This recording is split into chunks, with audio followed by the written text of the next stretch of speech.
Hello everyone. Let's head on to our first case. Case 1. Am I the bad person for not going to my mom's house to watch her stepdaughter when my mom's husband was rushed to hospital? I am 17, live with my dad and my two younger siblings, F14 and M13. Dad won custody of us 2 years ago because of the toxic environment at our mom's house. Before custody changed, it was 50:50. My mom's husband is a dick. The violent kind of dick who threatened my dad at least 5 times and who got angry easily and who punched walls, doors, and other stuff. He'd bitch about me and my siblings not showing him the respect he deserved, which to him meant calling him dad and talking shit about our dad to make him feel better. But we'd eat the food he provided for us and we slept in a house he paid the rent and bills on. His daughter, F10, moved with him when he and mom moved in together. That was something like 6 years ago. I just remember going to mom's house and suddenly there was a dude and his daughter living with her. We never met them before that day. The way things work now is mom gets to see my siblings once a week outside her house. That was supposed to include me, but after a few court appearances the judge dropped it and my therapist helped get it dropped. So I don't see her anymore, but I do have to speak to her once a week instead. I'm not allowed to ignore any call she makes to me technically, and I need to stay in therapy until I'm 18. My dad's lawyer said it's their way of trying to make me reconcile with her because courts don't like to let kids sever ties with their bio parents while minors. The reason the whole reconcile thing is seen as needed is because I hate my mom for choosing to stay married to him. She lost her 3 kids for him, and when I said it to her before, she told me his daughter needs her because she has no one else. I don't have anything to do with her stepdaughter anymore, and my weekly calls with mom only last a few minutes before I make an excuse and go. On Friday afternoon, I got a call around 6 from my mom. She said her husband collapsed and was rushed to the hospital, and she wanted me to go to her house and stay with her stepdaughter. I told mom to go to hell and ended the call. Mom called back an hour later and said she'd had to bring her stepdaughter with her, but there was nobody else and she wanted her stepdaughter at home or somewhere else, and if I wanted to I could bring her to dad's. I said the same exact thing to her and ended the call again. She called my dad a few times and he told her to stop bugging him about it. My mom tried again on Saturday and again on Sunday. On Monday my mom called again and she tried to lecture me, but I ended the call. Then she texted that in a real emergency I took my anger at her and her husband out on an innocent kid, and how dare I think I'm better than her husband. She texted me again yesterday and said I won't be a real man unless I step up. I don't think I did anything wrong. I mean, this kid isn't family to me really, even if she technically is by my mom's marriage. But I wanted to find out if people outside it all felt like I was or wasn't. Am I the bad person? What do you guys think? Lay down your ruling in the comments section and let's move on to our next story. Case 2. Am I the bad person for not wanting to date as a single mom even though it upsets one of my friends who wants me to try dating her brother? I, 30F, am a single mom to 11-year-old twins. I haven't dated and never had a boyfriend or any relationship. My twins were conceived in a pretty awful way, but I love my kids and I have done everything to provide them with a good life or the best life I could give them. For a few years now I've had some friends who have always been super great about things. But now I'm having issues with one of my friends. Several months ago my kids and I went to a barbecue party she hosted and I briefly met her brother. After the barbecue he told her he was interested in me and she's been on a mission to try and set us up ever since, but I told her numerous times I'm not interested. She gets more upset the more I refuse and has asked me why. Even when I explained it to her, she said a single parent has the right to date and have their own life, and she said I deserve a good partner and her brother is a good guy and we'd be great together. The truth of it all is I don't trust myself to date while my kids are under 18 or hell even while my kids live with me. I was raised in a toxic household and was left with many self-esteem issues from that. My parents lived in the same house with their respective spouses and all 4 treated me like shit. It was unusual and unconventional and it didn't work because of the personality of them all. I was told every day how disgusting and ugly I was and I internalized it and never made friends or connections outside the house because of them. I still lived with them when I got pregnant, when I was SA'd by the son of a friend of one of them. Getting pregnant was what kicked off my drive to make a better life for us. My kids looking like me is what made me stop seeing myself as disgusting and ugly because my babies are beautiful and I never want them to feel like I did. Loving them helped me love myself. Or at least to hate myself less.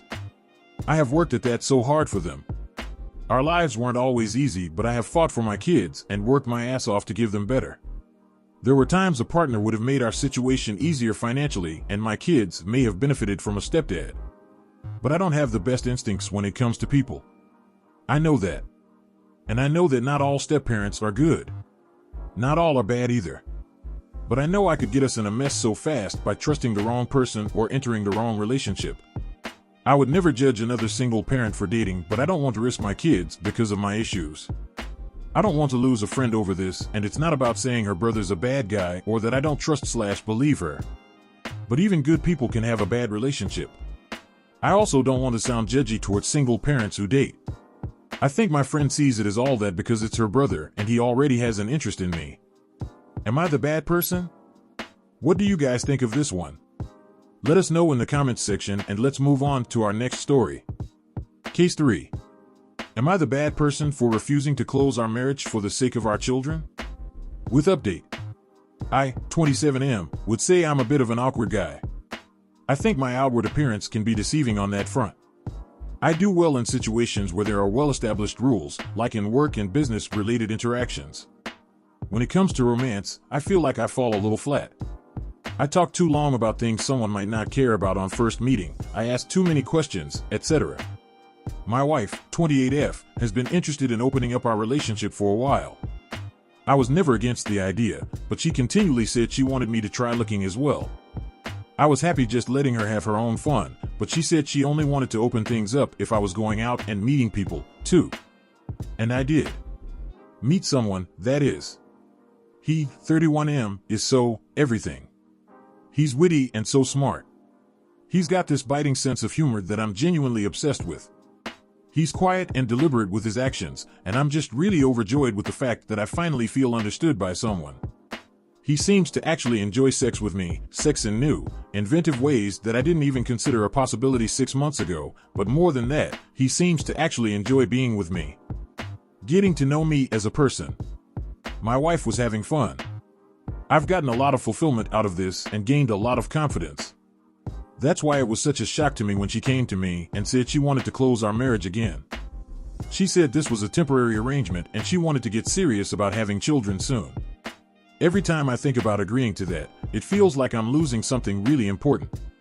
Like, I'm shutting down this significant piece of myself. I eventually told her no, I'm not interested in closing our relationship. Now, she's accusing me of being selfish and not caring about our future children. Am I the bad person? Update. The last few days have been really emotionally exhausting. The first question I had to sit with was not whether I'd be happier in a relationship with my new partner. It was, would I be happier without my wife?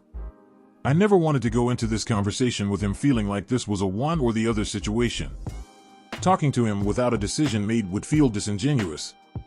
It would be a dick move to everyone involved, like if he said no then I had my wife waiting in the wings. To me, that says neither relationship really mattered to me, I just want to be with someone. In my mind, there were only two options for how things would go when we spoke. I would either be ending things with him for my marriage, or I would be ending things with my wife. There was no taking a leap of faith and then crawling back to her with my tail between my legs. The conclusion I came to is that I'm just not fulfilled in my marriage. I'm also having these complicated feelings, kind of cycling through anger at her opening our marriage at all and pulling me out of my comfort zone, while also feeling so grateful for what it's taught me. A common theme in the comments on my last post was once the door has been opened, it can't be closed. And that's true. I can't go back to not knowing how it felt to be understood and listened to. I can't unknow this feeling of trust. So I told her that I'm unhappy and that I'm going to be looking into separation options. I had a conversation with my guy, and it went really well. I was just open and honest with him about how I feel. That he gives me things I've never had, and never knew I could have. He said some really sweet things that are just for me, and not for the internet. There's no well-rounded end to this story yet. I have a lot more conversations to have. There's also so much more I want to say, so many emotions that I'd like to get down into words, but this is already very long. I just wanted to come on and give a little update for those of you who were wondering. Can't wrap my head around that story. What do you think? Who is in the wrong there?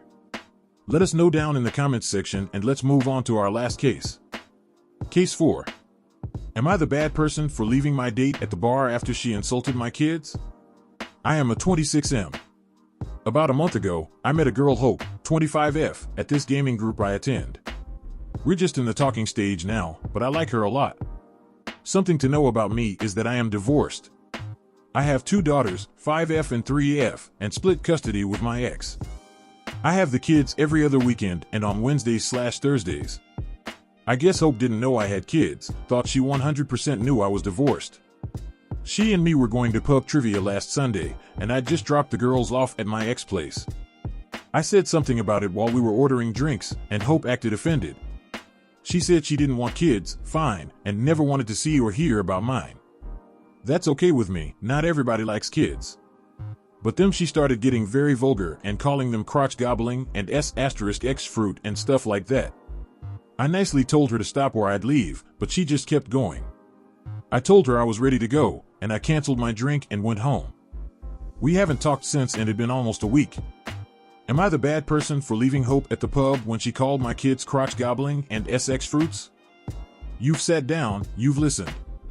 Now, it's time to state your ruling. What is it gonna be? Let us have it down in the comments section down below. Thank you for watching. Please like this video if you enjoyed it and subscribe for more cases like these. In life, we may run, but we can never hide from true justice. Stay safe, everyone.